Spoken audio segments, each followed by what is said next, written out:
Good day. In today's video, we will be discussing Cry of Balintawak or Pugad Lawin. Student outcomes: interpret historical event using primary sources. Next, recognize the multiplicity of interpretation that can be read from a historical document. Alright, like you to listen to this video. Maaari sa tingin ng iba ay isang simpleng toscoin lamang ang naganap kung saan nga bang lugar nangyari ang unang sigaw ng mga katipunero.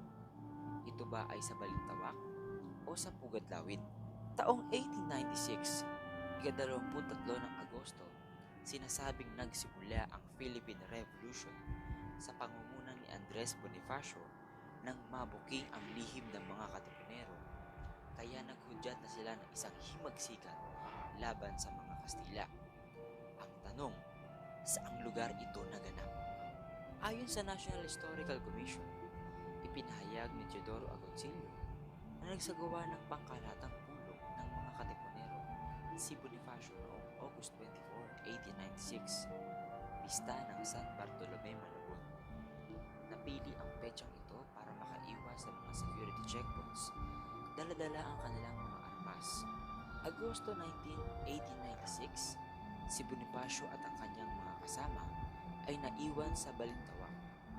Nilisan nila ito noong Agosto 21 at noong hapon ng August 22, nagpunta na sila ng Pugad Lawin.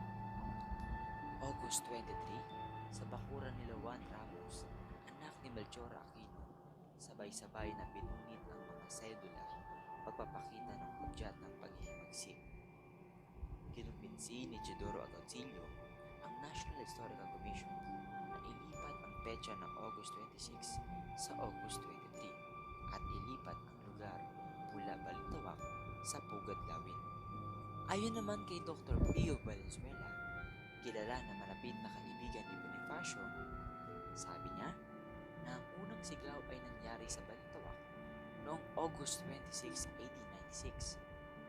Sa mga nagdaang panahon, isang pahayagan ang lumabas matapos ang World War II.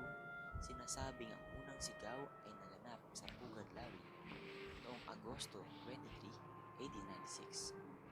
Naging isang malaking kalituhan kung saan nga ba. Hindi natin matukoy kung sino ang nagsasabi ng tunay dahil sa maraming dokumentong naglabasan. Ayon naman kay Guillermo Masangkay, isa sa mga nakasaksi ng pangyayari, nasa Balintawak ito naganap. Gayun din ayon sa lumabas ng autobiography ni Gregory de Jesus noong 1928, asawa ni Bonifacio, nasa Balintawak ito nangyari. Ayon naman kay Julio Naquil, ikalawang asawa ni Gregory de Jesus, sinasabing ang unang sigaw ay nangyari sa Balintawak noong August 26, 1896. Ngayon, sa kaninong deklarasyon tayo maniniwala? Sa dami ng mga dokumentong nailathala, hindi natin mawari kung sino ang nagsasabi ng tunay. Dahil sa hindi pagkakatugma-tugma ng mga petsa at lugar. Dahilan nga ba ito na nung unang panahon ay isa sa mga taktika ng ating mga ninuno na lituhin ang mga Kastila sa kanilang mga plano para manatili itong sikreto? Alright, so let's move on. The question for that particular video is: was the first cry of the Philippine Revolution happen in Pugad Lawin or in Balintawak? So I have here an activity, but we'll just skip the activity. Alright, so in this particular activity, I'll just explain this to all of you. You will just fill in the table. Of course, you will be divided into groups, and each group will have the task for each column. All right, so but instead we'll try to discuss it one by one. Cry of Pugad Lawin, time and date August 19 to 23, 1896. Place of Apolonio Samson at Kangkong, Balintawak. People involved, you have Andres Bonifacio, Apolonio Samson, Juan Ramos, Melchor Aquino, Dr. Pio Valenzuela. He was an eyewitness on this particular event. Alright, next, a significant event, discussion as to whether or not the revolution would be started Teodoro Plata refused the idea because, according to him, the Filipinos were not yet prepared for it. The Filipinos stored their cedulas and shouted, "Long live the Philippines." The next version, Cry of Bahay Toro, date August 23, 1896 to August 24, 1896. A place, Barn of Cabezang Melchor at a place called Sampalucan, Bahay Toro. People involved, you have Santiago Alvarez. He was not an eyewitness in this particular event. And of course, Andres Bonifacio. Significant event, 1,000 Katipuneros meet at around 10 a.m. after which a loud shout from them which was heard, "Long live the sons of the country."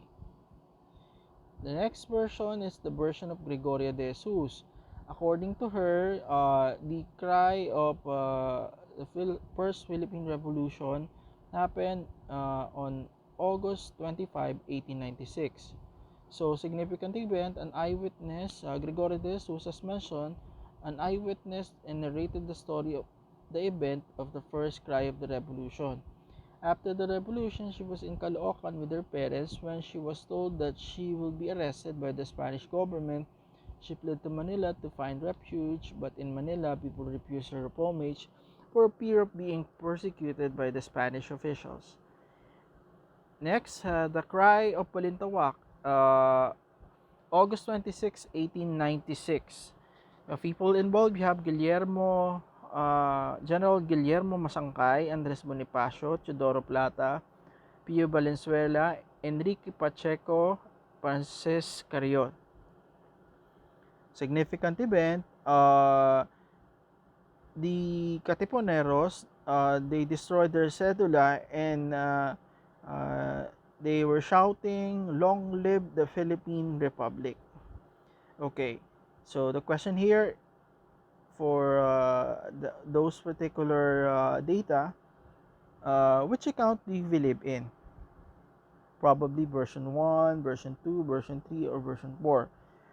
Technically, it's very difficult to identify uh, what is the real date of the revolution, because there were no records of the accounts of the first cry of the Philippine Revolution.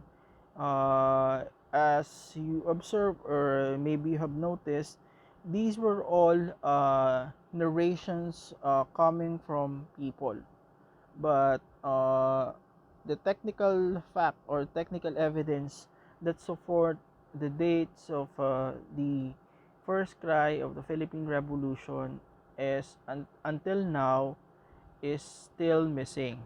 So this is the missing part of our history. But anyway, either or not, this is very important since as Filipinos, we should recognize those or we should recognize our ancestors who have fought their way to freedom, and that particular freedom we are enjoying it as of now. So what is the significance of this event to the present times? Again, as mentioned, it is a way of gratitude to those Filipino ancestors of ours to recognize, either with or without evidence, that they fought for freedom. Though they were not successful in achieving the freedom on that particular event, but somehow, some way, it made an impact to most Filipinos during those particular time that we can fight for our freedom too. Now, if we relate it to the present times, we have a territorial issue, a territorial occupation from China. Alright, the West Philippine Sea issue. The Chinese are already on our exclusive economic zones. I guess and I believe it is high time for the Philippines and for the Filipinos to rise up and to claim or reclaim of what is ours, because it is ours, and we should be enjoying what is ours. All right. So uh, the lesson here on this particular topic, either small or big, for as long as you take courage on what you believe in, it is a big step ahead in time. All right, with that, class dismissed. Bye.